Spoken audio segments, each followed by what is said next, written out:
Hi, இன்றைக்கி நம்ம ஈஸியாக ஒரு அவல் மில்க் பண்ணுறதை பார்க்கலாம். அதுக்கு முதல்ல ஒரு பேன் எடுத்துக்கிறேன். அதில் வந்து அவலை ட்ரை ரோஸ்ட் பண்ணணும். ஸோ நான் இன்றைக்கி வெள்ளை அவல் எடுத்துக்கிறேன். நீங்கள் எந்த அவல் வேணாலும் எடுத்துக்கலாம். அதை வந்து ஃப்ரை பண்ணிவிட்டு நம்ம ஜஸ்ட் ஹீட் ஆன உடனே கையால் நொறுக்கணும், அந்த அளவுக்கு ஹீட் பண்ணால் போதும்.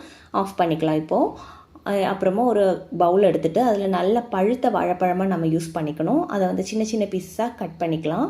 கட் பண்ணிவிட்டு இப்போ ஒரு ஸ்பூன் இல்லைன்னா ஃபோர்க் யூஸ் பண்ணி நல்லா ஸ்மாஷ் பண்ணி விட்டுக்கணும். மிக்சியில் போட்டு அரைச்சாச்சுன்னா அந்த டேஸ்ட் வராது, அதனால் ஸ்மாஷ் பண்ணி தான் எடுத்துக்கணும். இப்போ ஒரு கிளாஸில் நம்ம ஐஸ் க்யூப்ஸ் ஆட் பண்ணிக்கலாம். ஆட் பண்ணிவிட்டு பழுத்த வாழைப்பழத்தை வந்து ஆட் பண்ணுறோம். அதுக்கு மேலே நம்ம கொஞ்சம் வேர்க்கடலை, தோல் இல்லாத வேர்க்கடலை ஆட் பண்ணிவிட்டு ஃப்ரை பண்ணி வச்சுருந்த அவலை ஆட் பண்ணிக்கிறோம்.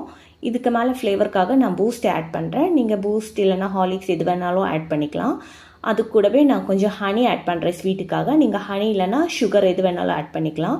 இதுக்கு மேலே திரும்பவும் அதே லேயர் பண்ணுறோம். பனானா, வேர்க்கடலை, அப்புறம் அவல் ஆட் பண்ணிவிட்டு நம்ம அதுக்கு மேலே நல்ல தணுத்த பாலை வந்து ஆட் பண்ணுறோம். இந்த பால் நான் காய்ச்சி ஃப்ரிட்ஜில் நல்லா சில்லாக வச்சுருந்தேன். அந்த பால் ஆட் பண்ணியாச்சுன்னா நம்மளோட அவல் மில்க் ரெடி ஆகிடுச்சு. இது கூடவே இன்றைக்கி ஸ்ராயங்குழியில் உள்ள பிஸா ஹோம்லேருந்து பர்கர் வாங்கியிருந்தேன். ரெண்டும் காம்பினேஷன் சூப்பராக